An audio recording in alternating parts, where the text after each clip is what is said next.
13 ঘন্টা জার্নি করার পর ঝিনাইদহ থেকে শ্রীমঙ্গল পৌঁছে গেলাম। আর কি করলাম, কোথায় কোথায় গিয়েছিলাম, এটাই থাকছে আজকের ব্লগে।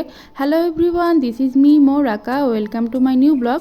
ব্লগটা শুরু করার প্রথমেই বলে রাখি, আমার চ্যানেলটা পুরোটাই নতুন, তাই যা যা দেখছেন অবশ্যই চ্যানেলটা সাবস্ক্রাইব করে দিয়ে যাবেন। শ্রীমঙ্গল পৌঁছানোর পর যেহেতু আমরা সারা জার্নি করে এসেছি, তাই সকাল সকাল শ্রীমঙ্গলের বিখ্যাত পানসি রেস্টুরেন্টে আমরা সকালের খাবারটা শেষ করলাম।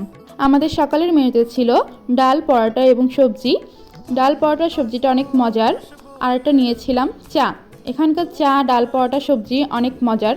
যারা যারা খেয়েছেন অবশ্যই জানাতে ভুলবেন না কিন্তু। তারপর আমাদের এখান থেকে খাবার দাবার শেষ হয়ে গেলে আমরা গিয়েছিলাম লাওয়াছড়া জাতীয় উদ্যান, মৌলভীবাজার। এখানে প্রবেশ করার জন্য অবশ্যই আপনাদেরকে টিকিট ক্রয় করা লাগবে। আর এখানে প্রবেশ করার আগে আমরা বাইরে দেখছিলাম কিছু বানর ছিল, খেলাধুলা করছিল তারা। আর তাদের সাথে অনেকেই দেখছিলাম কিছু ছবি তুলছিল, অনেক এনজয় করছিল আর কি এই মোমেন্টটা তাদের দেখে। তারপর আমরা এখানে প্রবেশ করার জন্য একটা গাইড নিয়েছিলাম, তিনি আমাদের সব কিছু বুঝিয়ে দিচ্ছিল, কোথায় কি আছে উনি আমাদেরকে দেখিয়ে দিচ্ছিল। আর উনি আমাদেরকে বলে দিচ্ছিল এখানে বিভিন্ন প্রজাতির পশু পাখিও থাকতে পারে, আমরা যেন তাদেরকে বিরক্ত না করি।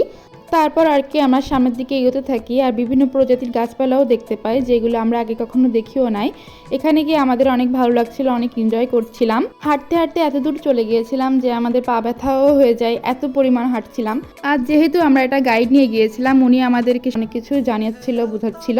এইখানে উনি আমাদের বলছিল এই রেল লাইনে 1955 সালে একটি মুভি হয়েছিল, যে মুভিটা অনেক ফেমাস। তারপর একটু আগাতেই আমরা দেখতে পাই একটি ঝিরি। এখানে এই ঝিরিটা অনেক সুন্দর ছিল, অনেক সুন্দর পানি যাচ্ছিল, অনেক স্বচ্ছ পানি।